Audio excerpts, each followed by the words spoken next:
আমরা সবসময় জনাব তারেক রহমানের নেতৃত্বে বাংলাদেশে আন্দোলন সংগ্রাম করেছি।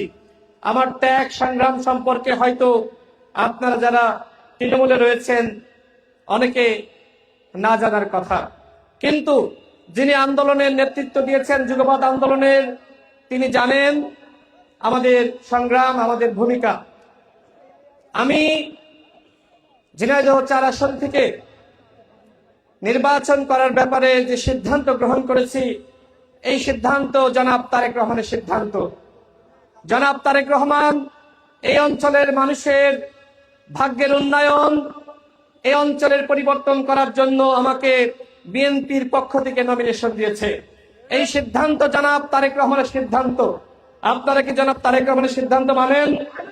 একটু হাত উঁচু করে দেখাবেন। আপনারা কি জনাব তারেক রহমানের সিদ্ধান্ত মানেন? আপনারা যারা বিএনপি করেন, এই ঝিনাইদহ ৪ আসন, এই ৪ আসন জাতীয়তাবাদের উর্বর ভূমি। যখনই এই আসনে যাকে এই বিএনপির পক্ষ থেকে নমিনেশন দেওয়া হয়েছে তাকে আপনারা পাশ করিয়েছেন। সিদ্ধান্ত আপনাদেরকে নিতে হবে। জনাব তারেক রহমান যে সিদ্ধান্ত নিয়েছেন সেই সিদ্ধান্তকে আপনারা মানবেন কি মানবেন না, এই সিদ্ধান্ত একান্তই আপনাদের। আপনারা বিএনপিকে ভালোবাসেন, আপনারা কোনো ব্যক্তিকে ভালোবাসেন না, দলকে ভালোবাসেন, এবং সেই দলের প্রধান জনাব তারেক রহমান তিনি বলেছেন উই হ্যাভ এ প্ল্যান। তিনি নতুন একটি রাষ্ট্র গঠন করতে চান, সেই পরিকল্পনা তার রয়েছে। আমি রাশেদ খান তার সেই পরিকল্পনা বাস্তবায়ন করার জন্য একজন সারথি হয়েছি। আমাদের দেশের পরিবর্তন করা দরকার। 54 বছরে এই বাংলাদেশের এতটা পরিবর্তন হয় নাই।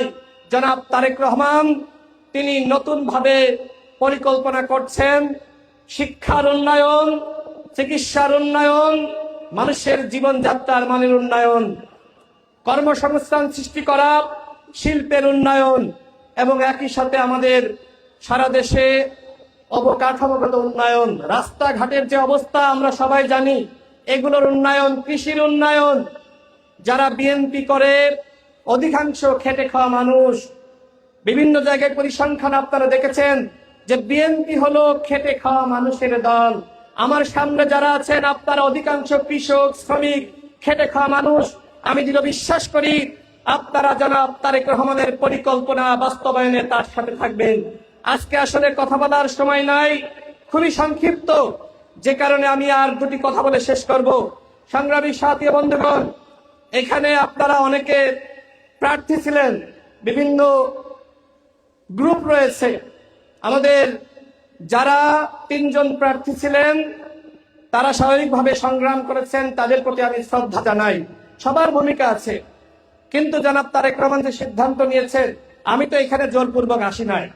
এখানে জনাব তারেক রহমান আমাকে পাঠিয়েছে, এবং যারা এখানে আছেন আমি সবার প্রতি আহ্বান রাখতে চাই, আমি জনাব তারেক রহমানের নেতৃত্ব মেনে, নির্দেশনা মেনে আমি সবাইকে নিয়ে কাজ করতে চাই। কারোর সাথে আমার কোনো মতপার্থক্য নাই। আমি এতটুকু বলতে চাই, সর্বশেষ আপনারা যদি আমার পাশে থাকেন, ইনশাআল্লাহ এই ঝিনাইদহ ৪ আসন হবে বাংলাদেশের মধ্যে মডেল আসন।